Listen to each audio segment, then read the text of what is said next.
Hello and welcome to God and Country. Hope you guys are having a good day. Hope things are going well for you. I know in Louisiana and Mississippi, boy, the last 24 hours has been devastating to a lot of families. We have had unbelievable amounts of rainfall, and there has been flooding all over the place. I've seen where houses were underwater, cars underwater, water coming across roads. I was driving home from taking my son to Chick-fil-A for work, and as I was driving home, I was coming down 53, and there's two big ditches on either side of 53 in several different areas. And this one particular area is the first time that I've ever seen water coming across the road at those two areas. And of course, it was just water everywhere. Went to get a haircut today, and I was driving back across, and I was right close to the hospital off of off Orange Grove Road, and there's a huge ditch. I mean, it's a huge ditch, and the water was completely full and even coming over the banks. And so unbelievable amounts of water has fallen, and the rivers will crest probably tomorrow at some point. And so I know a lot of families have lost their homes, cars. I mean, it's been crazy amount of water that has fallen. I wanted to talk tonight about a couple of issues. One issue, at first I want to say this, if you haven't already subscribed to our YouTube channel, following us on Facebook, Twitter, I would encourage you to go ahead and do so here on God and Country. We talk about things that I believe are important to Christians. And one thing that I constantly push for is for Christians to be engaged in the political arena. I believe that, the hope of America, I believe it's the church, obviously, and Christians, but then also the Christian needs to be more engaged in what's happening in the nation. And locally, of course, cities, counties, parishes. I mean, local government is important, the state level. And then, of course, D.C. But we need Christians to be engaged in every area, on every level. Every level is very important. And so I had written an article that I want to talk about tonight. And the article is simply, let me pull it up here. It is the silent crisis, why America needs more conservatives in public office. And I believe that America does need more conservatives in public office. Absolutely. I wrote this article yesterday. Matter of fact, we did a show about it yesterday on the Next Great Awakening, America's Only Real Hope, and we talked about the church. And we talked about Christians, being involved in the political arena. I look at life as several different arenas, and they all coexist together. And you're engaged in one way or the other, either by just sitting on the sidelines watching, or you're actually in the ring fighting. And so, my prayer is that every Christian would be engaged, obviously, in all of these arenas. The church, it's a very important arena.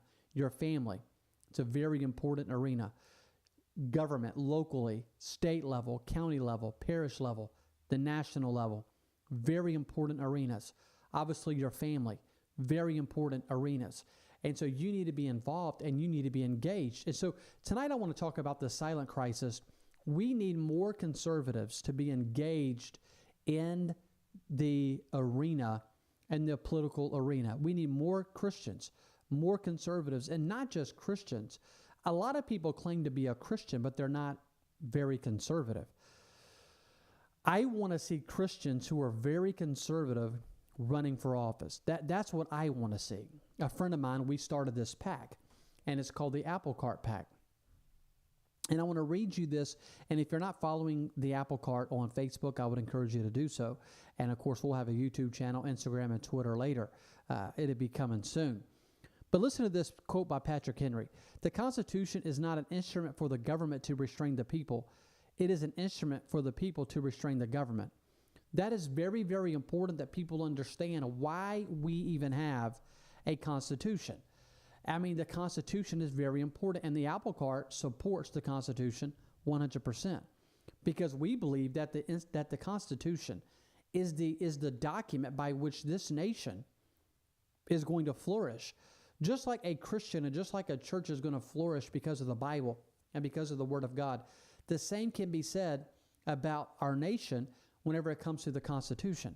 And so in saying that, we need people that are running for office that are conservative and that understand the Constitution. In 2027, there are going to be every single sheriff in Mississippi is going to be up for re-election.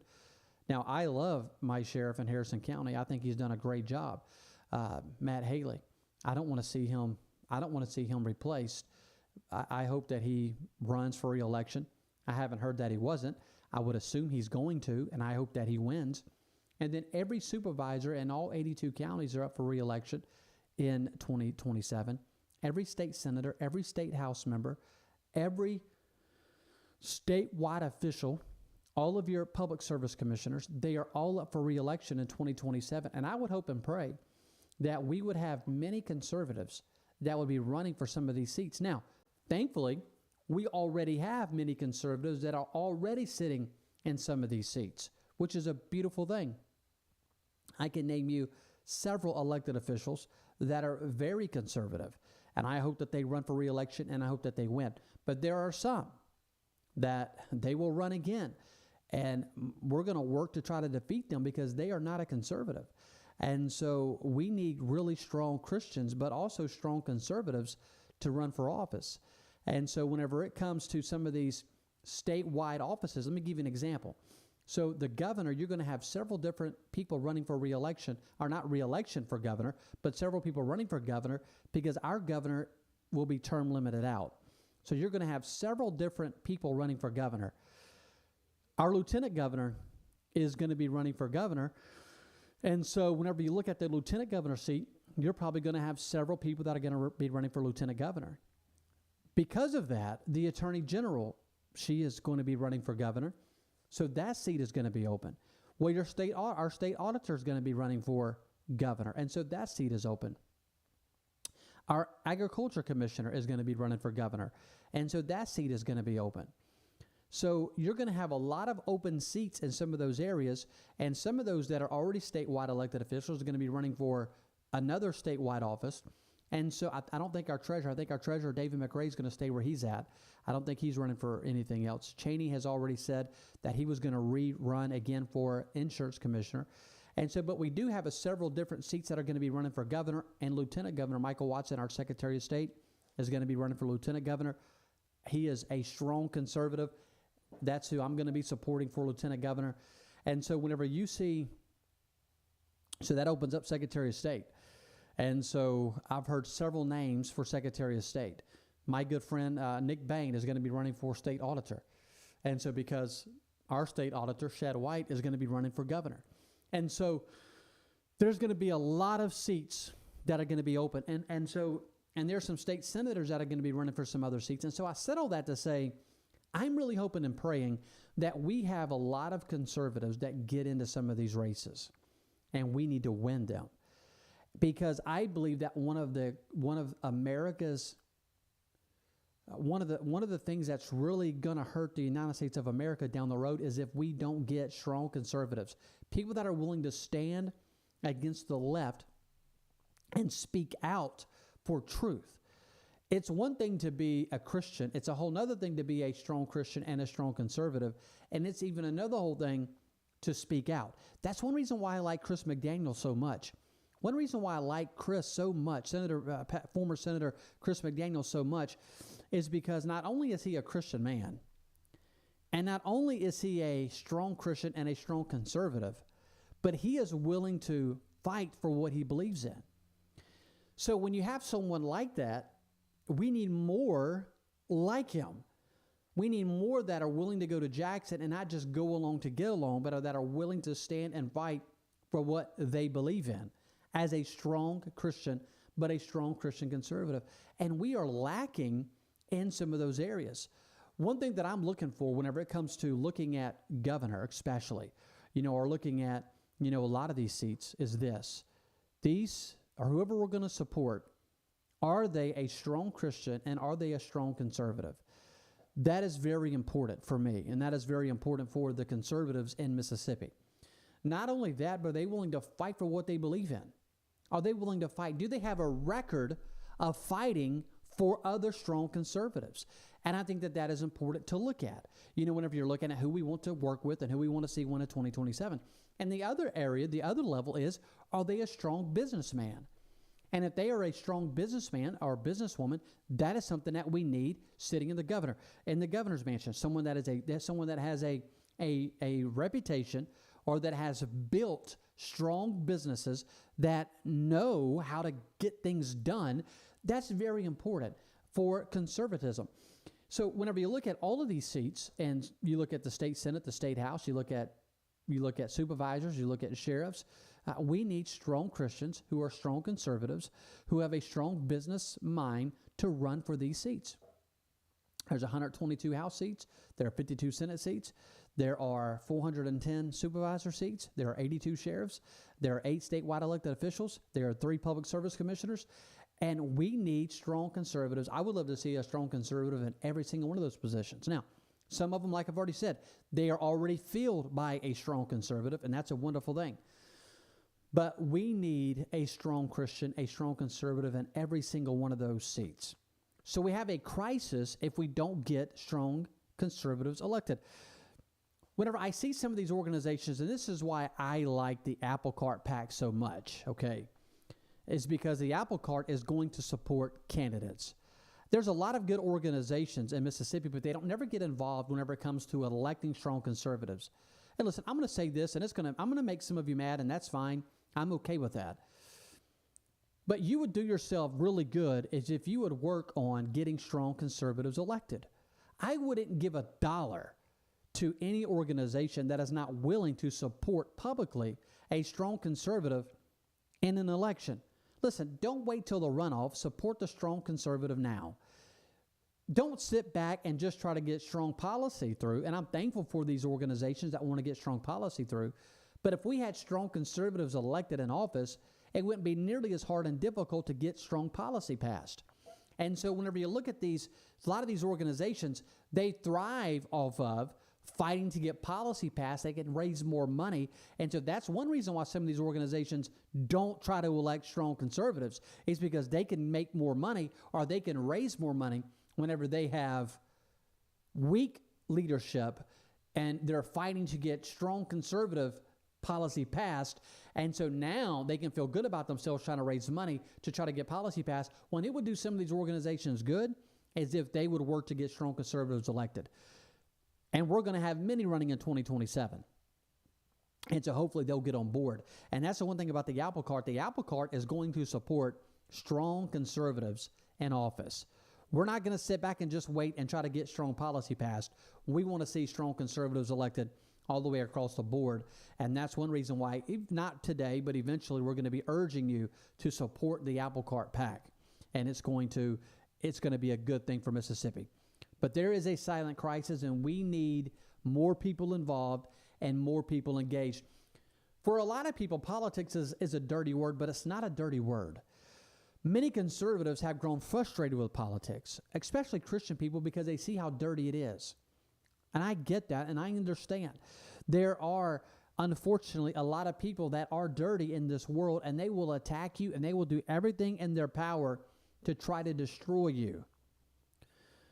That's why it's going to take someone who has a backbone, who is willing to not bend the knee. Listen to me very carefully.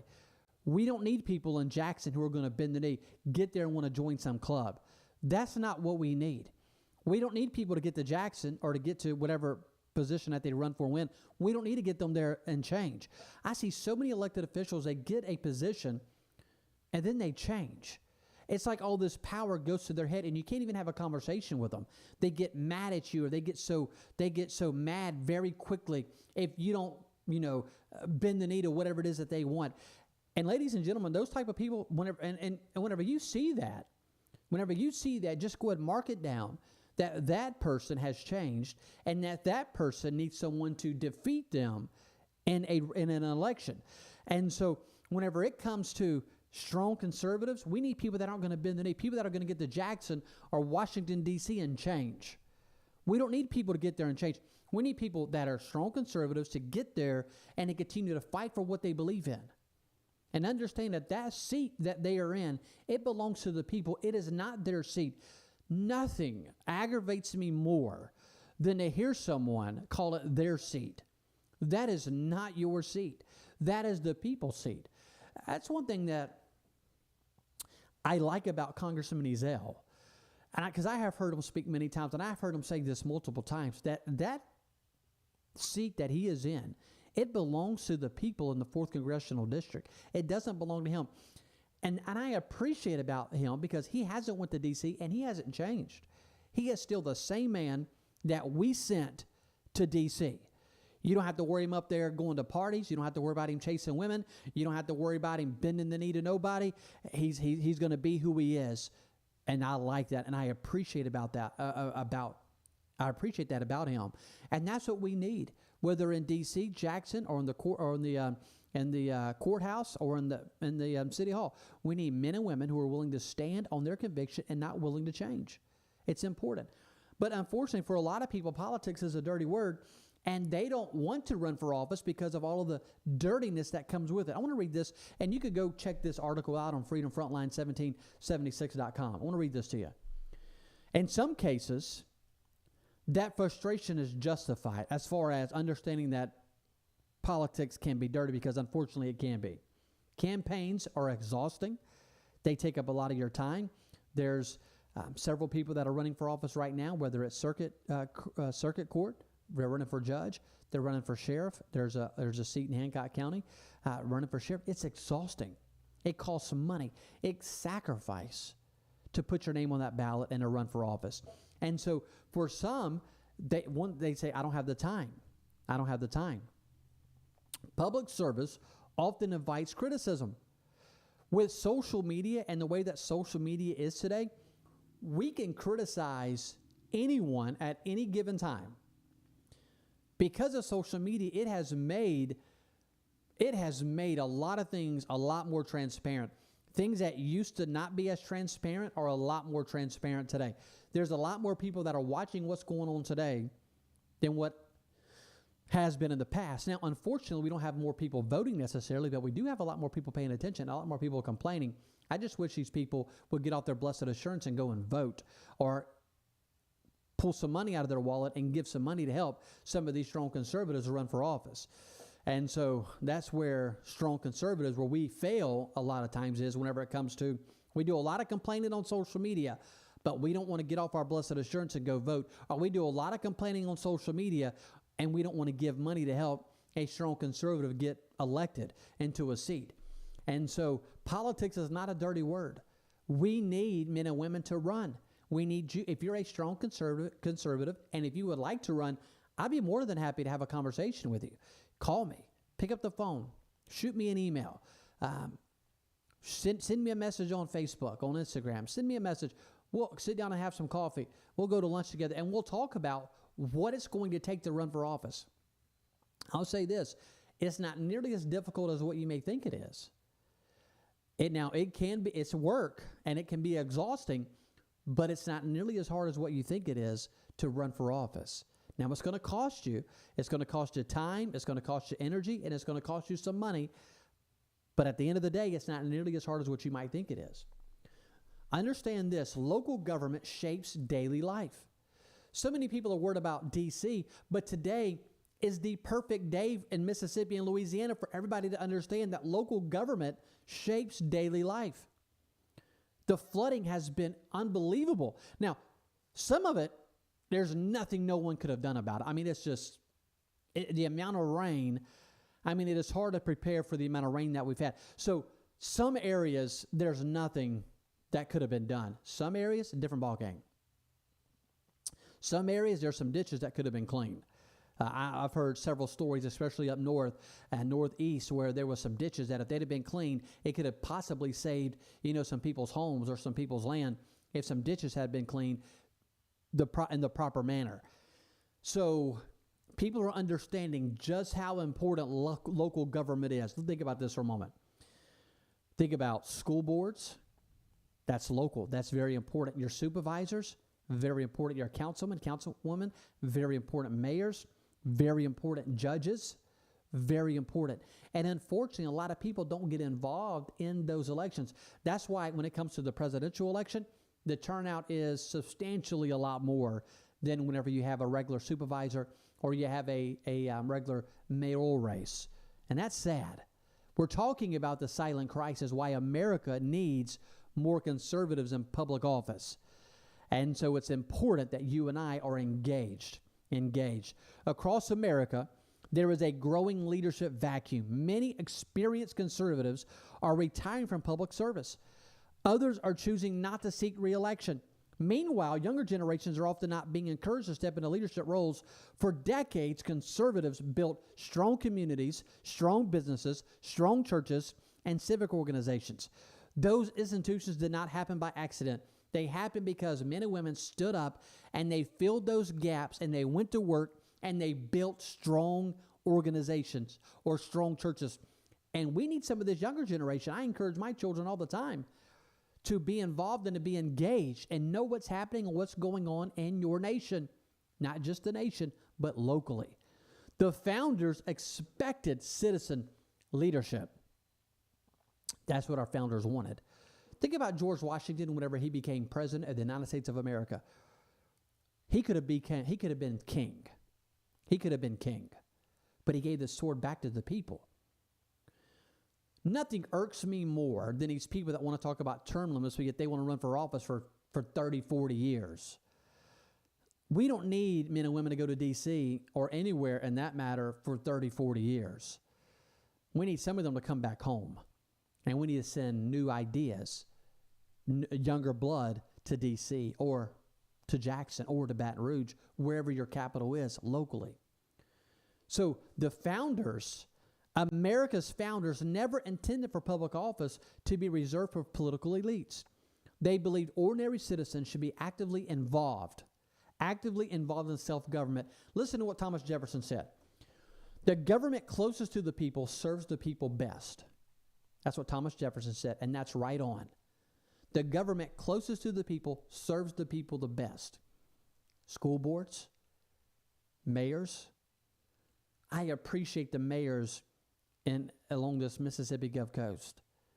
They will respond to phone calls. They respond to text messages. Your supervisors, they respond. You can get them on the phone. You can go and have lunch or coffee with them, and you can talk about the problems and the needs in your area. And more people need to be doing that. More people need to be engaged locally. Thomas Jefferson said it the best. The government closest to the people serves the people the best. That's important. That's important. I would encourage you to go read the article. It's on Freedom Frontline 1776. I'm running out of time, but I want to read this to you. What can be done? There's a lot more there in the article that you can go and read later, and I'll send out an email about it, later, but you can go read it. But what can be done? The solution begins locally. Attend meetings, attend city halls, attend these boardroom meetings. Whenever they have the supervisors, whenever they have their board meetings, attend them. Know what's happening locally. Follow their social media pages. Follow the mayor.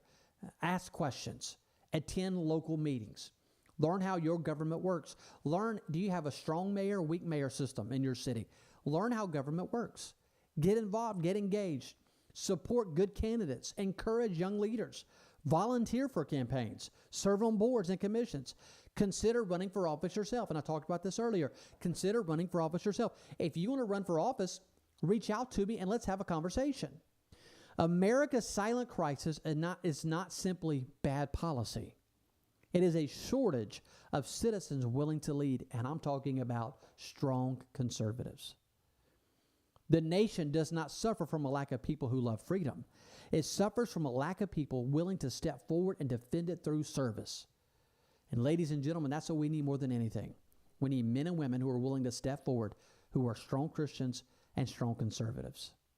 The silent crisis, America needs more conservatives in public office. That's what America needs. Thanks for tuning in. If you haven't already shared, I would encourage you to share and share the YouTube, subscribe, follow us on Facebook, follow us on X, follow us on all the social media platforms. May God bless you, and may God continue to bless the great United States of America.